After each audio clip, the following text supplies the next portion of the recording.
শরীর যতই অসুস্থ হোক না কেন বাগানে এসেই কিন্তু মন ভালো হয়ে যায়।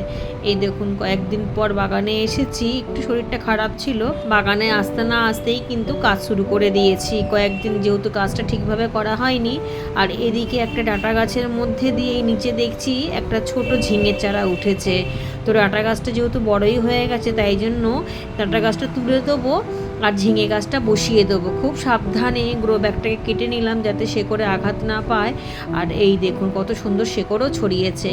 বেড তো আগে থাকতেই রেডি করে রেখে দিয়েছিলাম, আর এই ডাঁটা গাছটাকে খুব সাবধানে তুলে নিলাম। কিচেন কম্পোস্টের মধ্যেই হয়েছে এই ঝিঙের চারাটা, বেশ হিষ্টপিষ্ট, আর ডাঁটাটাও কিন্তু দারুণ হয়েছে। তবে আরও ডাঁটা শাক তুলে নেবো, আগে এই গাছটা বসিয়ে নেবো।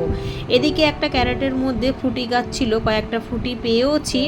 এখন ওই ফ্রুটি গাছের ট্রেটার মধ্যেই আমি বসিয়ে দেবো। এর আগে অনেক সবজির খোসা টোসা দিয়ে তৈরি করেই রেখে দিয়েছিলাম বেডটা। এখন খুব সাবধানে গ্রো ব্যাগটা খুলে ঠিক মাঝ বরাবর বসিয়ে দেবো, আর চার সাইড দিয়ে গোবর সার দিয়ে দেবো।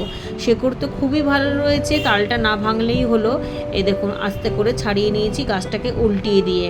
এবার ঠিক মাঝখানে বসিয়ে দেবো, আর গোবর সার চার সাইডে দিয়ে দেবো চেপে চেপে। চারিদিকে তো এমনিতেই কিচেন কম্পোস্ট তৈরি করাই রয়েছে, খুব ভালোভাবে বাড়বেও, কারণ বৃষ্টি পড়ছে, বৃষ্টির জলে গাছ খুব ভালোভাবে লেগেও যায়।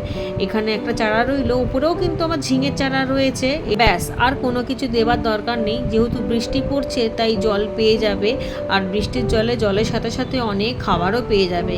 গাছটা রইলো এক সাইডে, কোনো অসুবিধা হবে না, যেহেতু আগে থেকেই দড়ির মাচা করা রয়েছে। একটু বাইলেই দড়ি দিয়ে বেয়ে বেয়ে ওপর দিকে উঠবে, তখন একটা ছোট্ট মতো করে মাচা করে দেবো। ছোটো ছোটো কাঠের টুকরো আছে সেটা দিয়ে।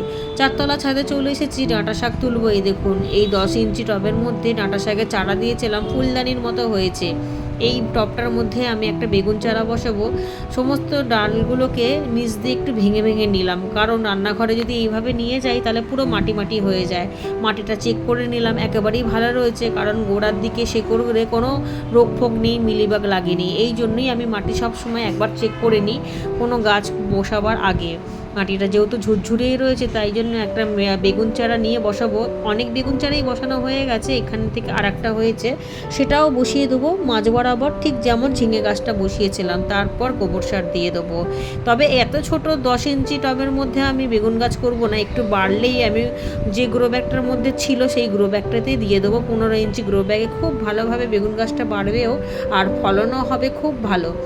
যতক্ষণে ফলন দেবে ততক্ষণে একটু একটু শীত পড়ে যাবে, কারণ প্রথম ফুলগুলো আমি ফেলে দিই। আর এই যে গাছটা বসিয়ে দিয়েছি, আর গাছটা কিন্তু বেশ হেলদি। এক সাইড মতো রেখে দেবো। একটু কাজ করতে না করতেই বৃষ্টি নেমে পড়েছে, তাড়াতাড়ি করে সবজি নিয়ে চলে এসেছি ঘরে। বেশ অনেকগুলো সবজিই তুলেছি, একটা কাঁকড়ি, একটা শসা, একটা ছোট্ট তরমুজ, 3টে পেয়ারা, সাথে একটু করলাও তুলেছি। আর ফুলগুলো বেশি তুলতেই পারিনি, তার আগেই বৃষ্টি নেমে গেছে। ফলগুলো গোপালকে ভোগ দেবো, পরের দিনকে সকালবেলা আবারও কাজ করতে হবে। সকাল হতে না হতে আবারও চলে এসেছি, কিছু কুলেখাড়া পাতা নেবো। আর এই 10 ইঞ্চি টবের মধ্যে কুলেখাড়ার ডাল থেকেই চারাগুলো করা। যতবার আমি ডাল কেটে কেটে নিই, যতবার মানে প্রতিটা সপ্তাহতেই আমি ডাল কেটে নিই, আর ততই এত ঘন হয়। এর মধ্যে মাঝে মধ্যে একটু গোবর সার সাইড দিয়ে দিই, তবে এখন আর দেবার প্রয়োজন নেই, এখন বৃষ্টির জলেই যথেষ্ট। বৃষ্টির জলেতেই প্রচুর খাবার থাকে, তাই শাকগুলোও ভীষণভাবে বাড়ে, আর যত কাটবেন ততই ঝাঁকড়া হবে। এই দেখুন কতটা তুলে নিয়েছি। আর এদিকের গাছগুলোর মধ্যে সমস্ত গাছে একবার দুবার করে ফল তোলা হয়ে গেছে। এখন আর তেমনভাবে গাছে ফুল আসছে না, তাই শুধু মুধু রাখবো না, কারণ শুধু মুধু গাছ থাকলে মাটির সমস্ত খাবার খেয়ে এমনিই বড় হয়ে যাবে।